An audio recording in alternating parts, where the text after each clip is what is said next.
The route for all esports growth starts here. This is College Esports Now.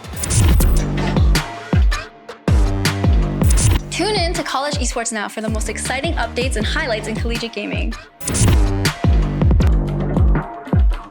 Get ready for non-stop action and excitement. Experience the thrill of college esports Every Friday and Sunday on ESTV. Hello everyone and welcome back to Season 2 of College Esports Now. I'm your host Paulie Hype, and later we'll be joined by my co-host Kari Misu for this week's college esports news. For now, let's head around the U for the latest in conference matchups and competition. We start the week on Monday from the ECC Conference for Rocket League, and it's featuring Farmingdale State College B versus Utica University. It's the ECC Rocket League, and we have two of the teams looking for their first win in Farmingdale State and Utica. Farmingdale State started off strong in Game 1, claiming 2 early goals and not letting Utica get a single one. Game number 2 was much slower pace than the previous, but with only 1 goal being scored overall by Farmingdale State will give them the 2-0 series advantage. The script flipped a little bit, and not only did Utica get a goal and kick off, but got 4 goals overall, while Farmingdale only got 1. Much like the second game, Game 4 was much like chess, where there were counters coming in from both schools, both rosters, until the end, where Utica scored a single goal to tie up the series. The possibility for a reverse sweep has just come into play. 20 seconds left, Utica scored 2 goals against Farmingdale State. Farmingdale State would not falter against the likes of Utica as they kept on scoring goals until the very end to give themselves their first win of the season. Coming up next is the ECAC for some Super Smash Bros. Ultimate, featuring Fisher College Spring versus Scarlet Tempest of St. John's. We see some familiar faces as Fisher Spring takes on the tough opponent in Scarlet Tempest. Fisher's starter was Moxie, and he managed to take out Scarlet Tempest Alola Mola before falling to EJJ's Diddy Kong. Mateo was up next for Fisher, and it was a hard-fought battle, but was able to eliminate EJJ with only 1 stock left. Mateo quickly fell to Luca, making Sauce come out to finish up Game 1 in a big-time Fisher win. It felt like the script was repeating itself as we had the same starter and results happened as Moxie took out Alola Mola yet again. It went all the way to the closers, Sauce and Luca, with 3 stocks apiece, and it went all the way to the final stocks before Sauce delivered the finishing blow for another Fisher Spring victory. Congratulations, Victor. Next, we head to Tuesday for the Paideia Cup Week number 2, featuring Powerpuff Girls versus University of South Florida. Last week's winners, the Powerpuff Girls, are back to defend their win streak against USF.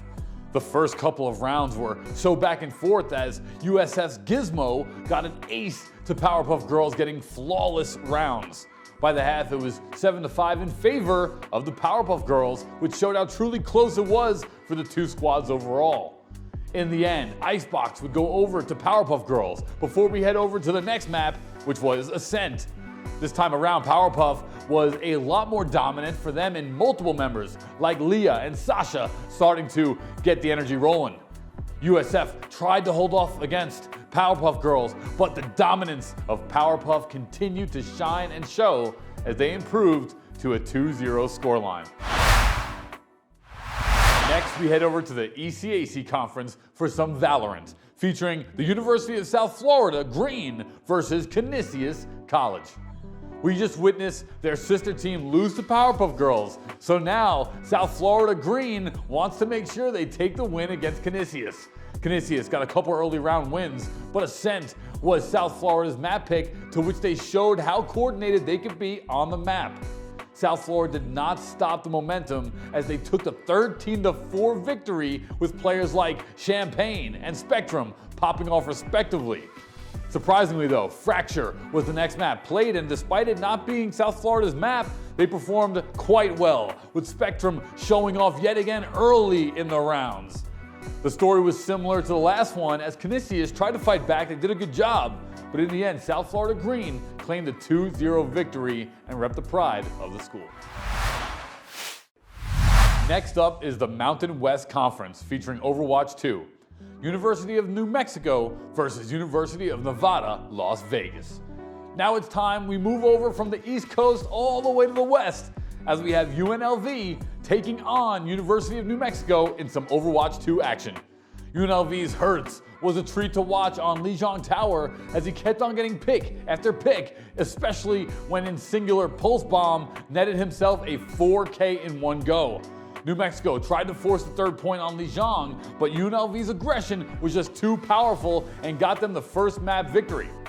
Things were looking a lot more even on Kings Row as New Mexico got their payload nearly to the end, but it was the high noon from UNLV's Lumi at his pinpoint shots got his team their second map win. Dorado was up next and New Mexico had some more life breathing again and starting to build, but it was Karama who got to show off a bit of his signature Pharah. It was not enough though, as UNLV kept on pushing and claimed the 3-0 map victory in the opening week of the Mountain West Conference. Next up, it's Wednesday, middle of the week, for the ECAC Conference Overwatch 2, Fisher College versus College of St. Rose. It's finally time to witness the Fall 2022 champions back in action as Fisher takes on St. Rose. We started off on Ilios, and Fisher showed how dominant they were on this map as they got multiple team kills before claiming the first map win with ease. Seeing Fisher's Keller on Genji and Goose on Ana is a treat as it kept on showing off how potent the Nano Blade Wombo combo can be. That combination helped them claim the attacking win, and with help from Chandrilion's Ball, the defensive win came through as well on Blizzard World.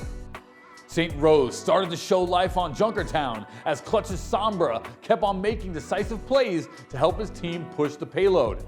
It was sadly not enough, met with adversity, as Fisher College was there to stop them and take the victory yet again to remain undefeated on the season. The route for all esports growth starts here. This is College Esports Now. Tune in to College Esports Now for the most exciting updates and highlights in collegiate gaming. Get ready for non-stop action and excitement. Experience the thrill of college esports Every Friday and Sunday on ESTV.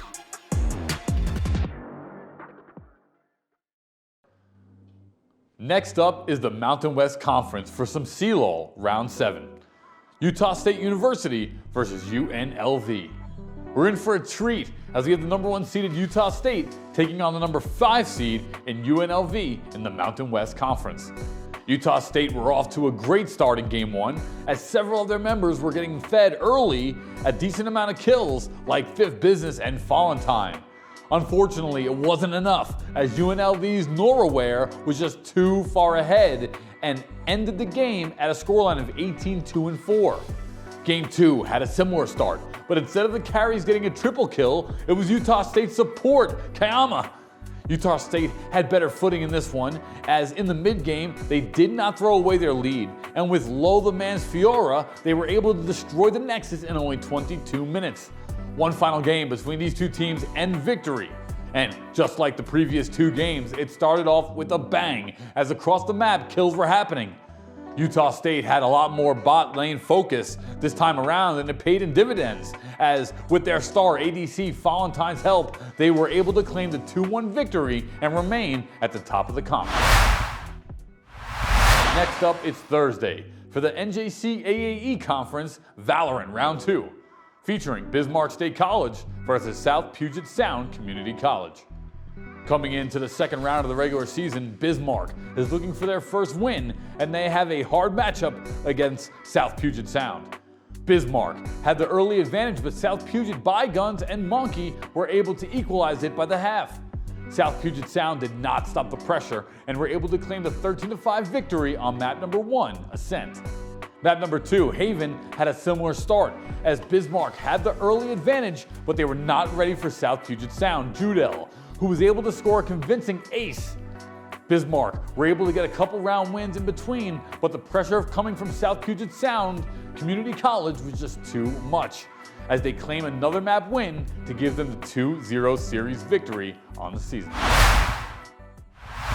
Next up is the ECC Conference Valorant Round 3. Malloy University versus Utica University. It's a rematch of the Fall 2022 semifinals as Malloy and Utica face off to see who will move up in the current standings. You could tell both teams were giving it their all, as by the first half it was a close 7-5 matchup, with Malloy's Max getting one of the quickest aces we've ever seen here on the channel. It felt like Utica could not recover after Max's play, as Malloy kept on getting round wins after round wins until they were able to claim Lotus as the victory before heading to map number 2, Pearl. Fun fact, Pearl was picked in the semifinals matchup between the two, and it went all the way into overtime before Malloy claimed that win. Will history repeat itself? It's a good question. Utica did not want to repeat of that event, as they were able to get a 7-5 lead going into the half this time around. Thanks to players like H207, who had a phenomenal first half as KJ. Of course, it wouldn't be a Malloy match without a crazy play happening, like Max getting another ace on a pistol round of all things, which swung the momentum back in Malloy's favor. With the momentum on their side, Malloy were able to take Pearl as their map yet again and move up to a season score of 2-1. Will they be the team to watch moving on to the conference? Only time will tell. We round out the week with Friday for the NJC AAE Overwatch 2 week number 2, featuring Tallahassee Community College versus Northern Virginia Community College. It's game day for the NJC AAE conference, and we're featuring Overwatch as we have Tallahassee going up against Northern Virginia from the get-go.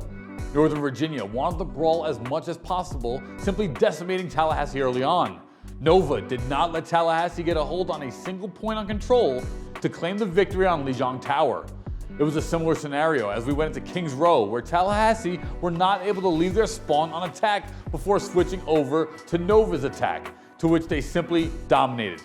Our next venture saw us going on Dorado, where Northern Virginia wanted to complete the hat trick as they did not slow down at all, claiming yet another sweep against Tallahassee Community College. Coming up next is the ECC Conference, featuring Overwatch for week number 3. New York Tech versus Southern New Hampshire. NYT had a hard loss last week, so this time around they're looking for a win against Southern New Hampshire. You could tell both teams were gunning for a win, as it was back and forth play style and high action, a lot of kills coming from all members on both the teams. Fortunately for NYT, they were able to claim the quick victory on Busan after winning some clutch team fights.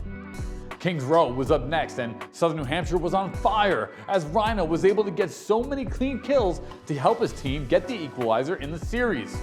The third map, Route 66, looked like it would go in favor of NYT, as players as Zisarare kept on getting multi-kills on characters like Genji and Soldier. Sadly, it was not enough, as that was the last moments on the map before SNHU were able to push the payload all the way to the end series point. It came all crumbling down for NYT, as Southern New Hampshire did not falter in game number 4 either to claim the 3-1 win in the series. Coming up next is the ECAC for League of Legends Week 4, featuring Penn State Berend versus Wake Forest University. It's our final match of the week, and we get some League of Legends action as Berend and Wake Forest take it to Summoner's Rift. Early on, Berend's Hexafish was getting bullied by the opposing mid laner Nerium, but kept on roaming on Aurelion Sol to help his team in crucial moments.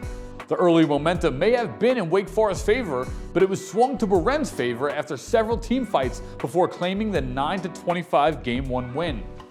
The early parts of Game 2 were going way better for Berend, as they got a couple early picks in the jungle, but Wake Forest were not going down easily as they clawed their way back into the gold lead in the mid parts of the game. It was not enough for Wake Forest though, as after a bad fight around Baron, Berend were able to push their lead to Wake Forest base and take down the Nexus for a 2-0 win right before the weekend. That's going to do it for me, Paulie Hype. Coming up next is my co-host Kari Misu with the latest college esports news and stories. Thank you, Paulie. Let's start off with some news that will excite the students that are pursuing a career in esports management. Starting next semester, Herkimer College will be offering a 2-year esports management program. The program will be led by Joshua Lanza, the head coach of the school's esports team, and Stephen Boucher, an assistant business professor. it will be awarding an AAS degree upon completion of the program. 75% of the coursework within the program will be business courses with classes like marketing management, business law, and customer service. It will also contain general education courses such as humanities and English. On top of that, it will contain coursework specific to esports. While admissions have not opened up yet for the fall 2023 semester, Boucher is hoping for a full class of 35 students for the program's first semester. Butler University in Indiana, United States, is set to host the spring finals of the NACE Star League, one of the top collegiate esports leagues in North America. The two-day event, scheduled for late April 2023, will see teams from 14 universities competing in 7 esports titles, including CSGO, Rocket League, League of Legends, Overwatch 2, Super Smash Bros. Ultimate, Rainbow Six Siege, and Call of Duty Modern Warfare 2. The NACE Star League is jointly organized by NACE and CSL Esports, and the latest season saw more than 4,000 teams from over 650 colleges and universities participating. The event will take place at Butler's Esports Park, which is also the home to the esports organization Beast Coast and tournament platform Challenge, among others. The spring finals will be free for all attendees who wish to see the action in person and will be streamed via the NACE Star League Twitch channel. Dundee and Angus College will launch Scotland's first esports-related degree coming up this August 2023. Named the Esports and Creative Industries Art Foundation degree, this 2-year course will teach students the culture of esports, strategy and sports psychology, and the importance of coaching, as well as broadcasting, commentating, how to manage and organize events, analyze audience engagement, and roles of professionalism and ethical conduct. The program will have an esports classroom consisting of gaming PCs and an esports society hub equipped with consoles. Let's hope this inspires other colleges in the area to follow suit. Applications for the Esports and Creative Industries Art Foundation degree are now open. Cornwall College Camborne's esports student group, the Krakens, organized and coached the college's first ever esports festival in February. Congratulations to Team BD for emerging as the winners in Overwatch 2 and securing a spot at the Southwest Esports Festival final at Exeter College in June. Well done to Blue Flame and Pendennis as well for their 2nd and 3rd place finishes. We'll be looking forward to seeing the teams compete in the festival this coming June.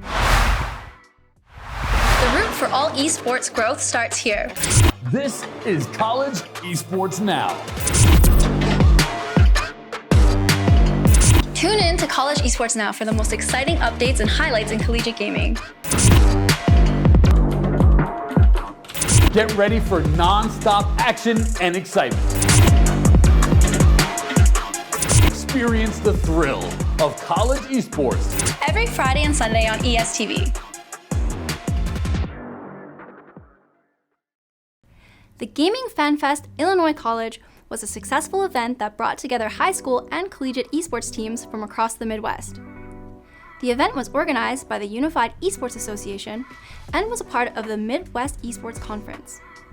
The event featured open quests and competition in various video games, including League of Legends, Fortnite, King of Fighters, Call of Duty Modern Warfare, and Super Smash Bros.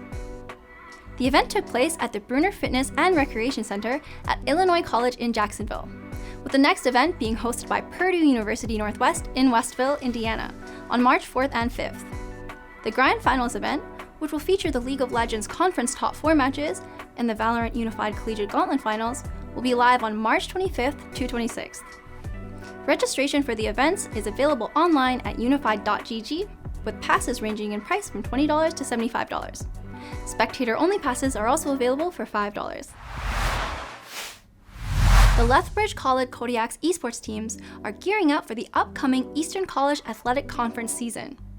They have recently received an upgrade in the form of a high-tech studio equipped with a dozen Alienware computers and high-end gaming chairs to give the players the utmost optimal gaming experience. The team recently held tryouts for the winter season and received an enthusiastic response, with around 30 students trying out for the Valorant, League of Legends, and Rocket League teams. Only 15 were able to make it onto the teams, who are now practicing 3 to 4 hours a day in preparation for the upcoming matches. As student athletes, the members of the Lethbridge College Kodiak esports teams are eligible for a range of benefits, including scholarships and full academic support. They will have one match per week during the season, which will culminate in playoffs in April. For those interested in learning more about the Lethbridge College Kodiak's esports teams, they can visit Kodiak's website or follow them on their Twitch page. With their new high-tech studio and dedicated players, the team is poised to have a successful season. If you were wondering, this is how fun studying should be. The Splatoon 3 University Championship is here, being possible thanks to the partnership between UK University esports body, the National Student Esports, and Nintendo UK. Both of these entities will provide local university students with in-person and online tournaments across the UK. The Splatoon 3 University Championship will see 2 regional events, as well as an online tournament dedicated to the UK student community. The top 10 teams will be going to the grand finale at Insomnia 70, a small LAN-inclusive show, which will be taking place this year at the Birmingham NEC from April 7th to 9th. Here, one university team will be crowned champions as part of NSE's British University Esports Championship Finals. Sign-ups for Splatoon 3 University Championship were closed on February 24th, with events starting effectively in March. The Ontario Esports Scholarship is a first-of-its-kind provincial scholarship aimed at promoting careers in the gaming industry. The scholarship, announced last March, offers a share of $1 million over 2 years to programs related to game design, development, marketing, and innovation. Students enrolled in Lambton College's video gaming and esports program had the opportunity to apply for the scholarship, which provides financial support to students who demonstrate a financial need and maintain a 3.0 or better GPA. Applications have already closed for the first round of the Sarnia's Schools Share, $50,000 in 2023 and 2024, of the $1 million Ontario Esports Scholarship Fund. Students got word about the scholarship opportunity on February 6th, while the deadline for submissions was February 17th. Lambton received 12 applications, with the recipients of the scholarship to be announced on March 31st. What's up, everyone, and welcome to the State of Esports, brought to you by Skillshot, Ghost Gaming, and the Georgia Esports League. First and foremost on the docket today, we have some congratulations from fall. Bruton Parker Barons, congrats to you for taking first place and first prize of $750 during the Gel Rocket League Fall Open. After 3 weeks of play, the Barons faced off against GT Swarm in a live finals during Esports Summit Conference to take that top spot. Also in order, a shout out to Truett McConnell and the junior Monken for making history by being the first TMU competitive gamer to qualify for a national championship tournament, as they represented the Bears at nationals in esports chess. Now, a little bit more recently, we're going to head to UGA as they faced off against Drexel in show matches that came about after a Twitter logo contest. While the logo contest is settled, Drexel did win. We're still unsure on which is the best program, as UGA took Rocket League and Drexel took Overwatch. We're hoping this rivalry continues, and we'll be sure to let you know if another match is planned. Now over to GT, Georgia Tech, Swarm Rocket League coach Scripps started their very own tournament series titled Scripted Tournaments. Top 100 ones players and CRL players competed in a 1v1, 2v2 hybrid tournament. The 2-day broadcast was produced and cast by students of Georgia Tech and other schools. Don't miss the next one. You can follow Scripps for all the info. KSU Rocket League is the lone Georgia school to still be in the CRL this season. After going 5-0 during qualifiers, the squad is sitting at 3-3 on the regular season. Be sure to follow KSU Esports for updates as the CRL season goes on. Over to Ghost News, Tenacity has competed in the New Era January Creator Invitational. Tenacity's team made it all the way to the finals, and we won't give away the ending. You can rewatch it over at Hercules' Twitch account. Of course, you can always stay up to date on all things Ghost on Twitter and in the Ghost Discord. To round out this episode, though, we're going to talk about an upcoming LAN event.